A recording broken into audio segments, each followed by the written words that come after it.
सबसे प्रथम तो मैं दिशा शक्ति न्यूज़ के सभी दर्शकों को नमस्कार करती हूँ और मैं बस यही कहना चाहती हूँ कि मैं जब 1.5 साल पहले इस विधानसभा क्षेत्र की विधायक हुई, यहाँ से लोगों ने मुझे चुना, तो इतनी समस्याएं इस एरिया में थी जो शायद किसी पॉश एरियाज़ में ऐसी नहीं होती हैं। ग्रेटर कैलाश एक बहुत ही दिल्ली का पॉश एरिया है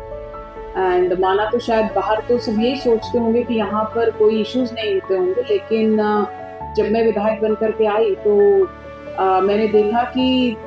जितना सीवेज का प्रॉब्लम इस क्षेत्र में है शायद ही कहीं हो। पानी की समस्या थी, जल बोर्ड दिल्ली सरकार का पानी ना पहुँचना, जगह जगह सीवर्स बैठे होना जिसके कारण बरसातों में वाटर लॉगिंग होना और मेन सड़कों पे भी ड्रेन्स का तक तो सफाई ना हो करके बरसात के दिनों में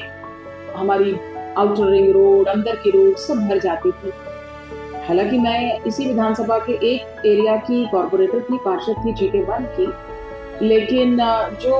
विधायक के दायरे में आने वाली चीजें हैं लाइक सीवेज, पीने का पानी,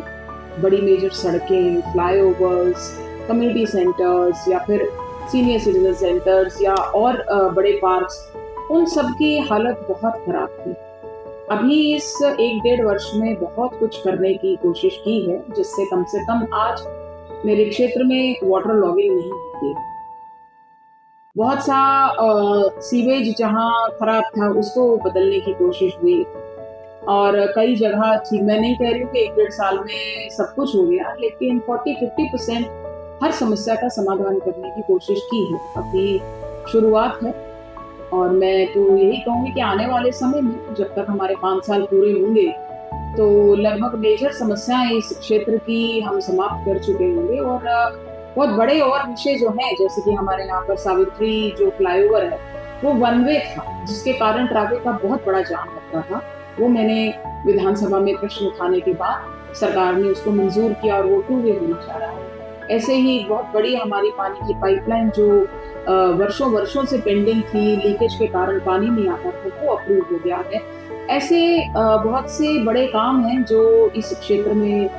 होने बाकी हैं, जो धीरे धीरे हम मैं सरकार की मदद से जरूर पूरा करूँ। देखिए, मुझसे ज़्यादा तो आप दिल्ली की जनता से पूछेंगे तो वो ये आंसर आपको बहुत बेटर कर पाए, क्योंकि कुछ ऐसी चीज़ें थी जो छोटा छोटा काम करने से बहुत बड़ा इम्पैक्ट करती हैं, वो पूरी करने की कोशिश हो रही है। देखिए, दिल्ली के एनवायरनमेंट को लेकर के किसी की आज तक पिछली सरकारों की कोई चिंता नहीं। सबसे बड़ा उसमें व्हीकुलर ट्रैफिक जो है वो उसमें एड ऑन करता है चीज़ों को, डस्ट पॉल्यूशन है इसके ऊपर, और फिर यमुना जी जो साफ होने वाली एक प्रॉमिसेस हमेशा हर सरकार करती रही, उस पर कोई काम नहीं होता था। आज अगर आप देखेंगे तो दिल्ली में लगभग 1/4 जो फ्लीट ऑफ बसेस है वो इलेक्ट्रॉनिक कर दी गई है, सो दैट की एनवायरनमेंट फ्रेंडली वो सब चीजें हों, एमिशंस ना हो। इलेक्ट्रिक व्हीकल्स को दिल्ली में बढ़ावा दिया जा रहा है, उनको सब्सिडी दे करके प्रमोट करने की कोशिश हो रही है ताकि एक बार फिर से व्हीकुलर ट्रैफिक से होने वाले एमिशन से बचा जा सके। दिल्ली को ग्रीन जितना हो सकता है मैक्सिमम पूरी ड्राइव के साथ कोशिश हो रही है कि जहाँ जहाँ कोई आसपास की जंगल ग्रीनरी थी जो खाली हो गए थे पिछले वर्षों में, उनके ऊपर ग्रीन किया जाए।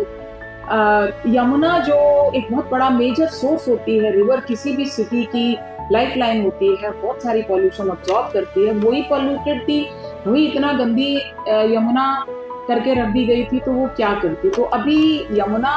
को साफ करने के लिए रिवर को इतने बड़े मास स्केल पर प्लान्स हो रहे हैं। सीवेज ट्रीटमेंट प्लांट्स नए लग रहे हैं, पुराने जो बंद पड़े थे उनको ठीक किया जा रहा है, बहुत बड़ी ड्रेन्स जो जिनमें सीवेज गिरता था उनको बंद किया जा रहा है ताकि वो आगे जाके यमुना में ना गिरे। तो ऐसा मैं समझती हूँ कि चाहे वो वेलफेयर स्कीम्स को लेकर के हो कि बच्चियों को साइकिल्स दिए जा रहे हैं कि 9th-10th के बाद उनकी कहीं पढ़ाई ना रुके, कि उनको स्कूल बदल करके नई दूसरी जगह जाना है तो ट्रांसपोर्ट का कोई उनको माध्यम ना मिले, इस कारण से वो रुके ना, या स्कॉलरशिप्स उनको देने हैं, या जो मैरिटोरियस बच्चे हैं उनको स्कॉलरशिप्स देने हैं, या फिर जिनको राशन कार्ड की आवश्यकता है उनको वो प्रोवाइड कराने। मतलब हर एंगल पर मैं किस फ्रंट की बात करूं जहां पर हमारी दिल्ली की रेखा जी की सरकार जो है वो चिंता नहीं कर रही है। सो नए नए पार्किंग प्लेसेस जो है वो बनाना, ओवर हेड जो पार्किंग्स होती है, ऑटोमेटेड पार्किंग्स, मतलब ये दिल्ली की जो भौगोलिक स्थिति है उसमें ये बड़े बड़े विषय हैं। पार्किंग को लेकर, वाटर लॉगिंग को लेकर, आज बरसात हुई है दिल्ली में, आप देखेंगे लगभग मैं कहूंगी 80% उन जगहों पर जहां दिल्ली डूबती थी आज पानी बिल्कुल नहीं भरा है। तो यही डिफरेंस है, यही काम है जो दिल्ली सरकार लगातार छोटे और बड़े स्तर पे कर रही है कि लोगों का लाइफ जो है वो बेहतर हो, उनके जीवन स्तर में सुधार हो। और मैं समझती हूँ कि इस 5 वर्ष के अंत तक बहुत दिल्ली बदल चुकी है। सबसे पहले तो मैं वेस्ट बंगाल की जनता को कोटि कोटि धन्यवाद करती हूँ कि उन्होंने अपने बारे में सोचा, अपने बंगाल के बारे में सोचा और इस बार भारतीय जनता पार्टी की सरकार बनाई। मैं समझती हूँ कि पिछले इतने वर्षों के बाद बंगाल को एक तरह से नई आजादी मिली। नई आजादी है अपनी आप को आगे बढ़ाने के लिए। बंगाल जो इतना promising, rich in culture, traditions, development में आगे बढ़ता हुआ एक प्रदेश था कभी, आज वो मेरा ख्याल देश का सबसे गरीब प्रदेशों में आने की स्थिति में हो गया है। और अपने आप को शायद वो समझते होंगे कि हम कभी उस लीग में आ ही नहीं सकते हैं जो बहुत सारे और देश के प्रदेश आगे बढ़ रहे हैं। फॉर एग्जाम्पल उत्तर प्रदेश, मध्य प्रदेश, बहुत सारे सभी हो। पर अभी जो रिजीम बदला है, शुभेंदु दा की जो नेतृत्व में सरकार बनी है और अभी तो कुछ महीने हुए, उसी में अगर आपने अंतर देखा होगा कि किस तरह से लोगों को मन से आजादी मिली है कि वो अपने न केवल अपनी डेवलपमेंट के लिए अपने इलाके में सोच सके, बल्कि एक टेरर के माहौल से उन्होंने निजात पाई है। तो वो अब चुने हुए प्रतिनिधि के साथ मिल करके अपने क्षेत्र की, अपने घर परिवार की, अपनी प्रॉस्पेरिटी के लिए बात कर सकते हैं, उनसे मिलकर के उनसे नए रास्ते मांग सकते हैं। और अब जिस तरह से आने वाले समय में बंगाल की युवा को काम मिलेगा, बंगाल की महिला को रोजगार मिलेगा, उसको रिस्पेक्ट मिलेगी, तो कुल मिलाकर के आने वाले समय में बंगाल भी मुझे लगता है अपनी पुरानी उसी अपने जितना उसका एक बहुत बड़ा, मैं समझती हूँ कि इस देश की आजादी से पहले से लेकर के अब तक क्या रविंद्रनाथ टैगोर, क्या विवेकानंद, कौन सा ऐसा आयाम है जो बंगाल से नहीं निकला है। चाहे वो धर्म का मिशन हो, परमानंद हंस,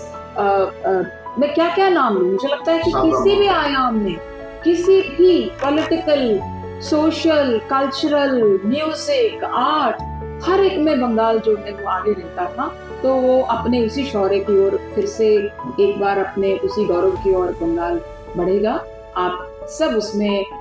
इस बढ़ोतरी में भाग लीजिए